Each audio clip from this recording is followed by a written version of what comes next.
continue to follow that breaking news of an officer-involved shooting on Indy's near northeast side this morning. Fox 59's Cameron Riddle and Russ McQuaid are both at that scene this morning, and they're both learning more about what happened. Cameron?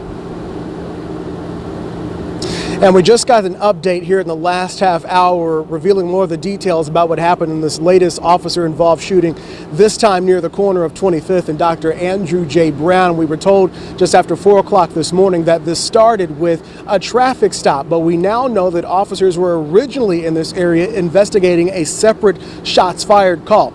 In that process, they found a car that was driving at a high rate of speed, and officers stopped that car. When they did, that's where they met today's suspect, who is now in the hospital. Officers had a back and forth with that suspect, who then took off in that car at a high rate of speed, but officers did not begin an official pursuit. Moments later, they found the car here near 25th and Columbia. That's just right behind me.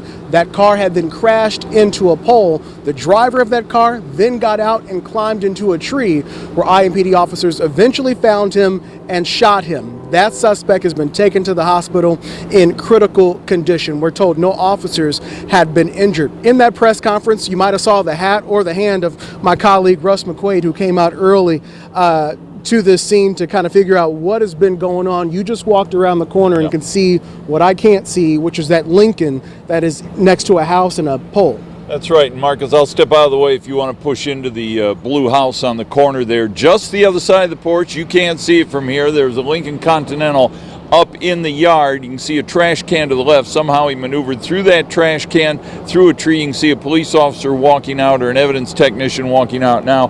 That's where the individual then fled his vehicle. He then heads about a half block to the west towards what you see is an OmniSource location. There's an alley there, and I've been back there, and there's trees up in there behind a White House. The suspect, the individual, is then inside and up in one of those trees when the police are conversing with him, and at one point, they're obviously telling him to come down. He's saying, "I'm going into my pocket. Why don't you just shoot me?" When he goes into his pocket, the officer's responding because they found a vehicle fleeing at a high rate of speed from an earlier shots fired incident, then opened fire. At least one shot. The suspect falls out of the tree, hits the ground, is taken in critical condition to the hospital. Now, there are search warrants that have been sought not only for that backyard, but also for the Lincoln Continental, and also quite possibly for another business here down the street where they believe the suspect fled, as investigators continue to look for a firearm. The firearm was not necessarily on the man when he fell out of the tree. Cameron? That was the last question you and I were able to get in. Was the suspect armed with a weapon? Did he point it? Deputy Chief Kendall Adams said that he had a holster that he did go for, but it is unclear right now. They have not at this time found a gun. That doesn't mean that there wasn't, but they haven't found it. Russ, before I came here to Indianapolis, I worked in Phoenix, and I did this every week, it seemed, with an officer-involved shooting. There were an abundance of them. They said that was the wild, wild west.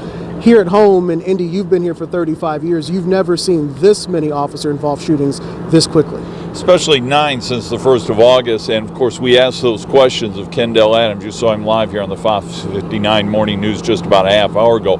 And I asked him, is this just a coincidence? Are there more guns out here? Are officers more or less jumpy? He says, look, in each instance in the last 2 months, 2.5 months, where officers have drawn their weapons and fired 9 times, some of them fatally, these involve individuals who are disobeying lawful police commands.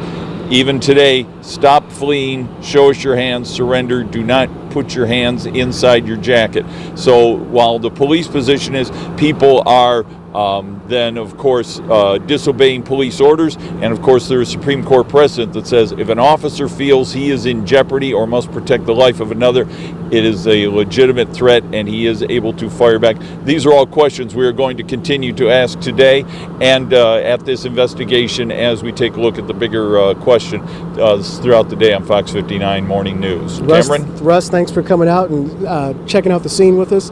That's the latest from here. I'm Cameron Riddle alongside Russ McQuaid, Fox 59 News.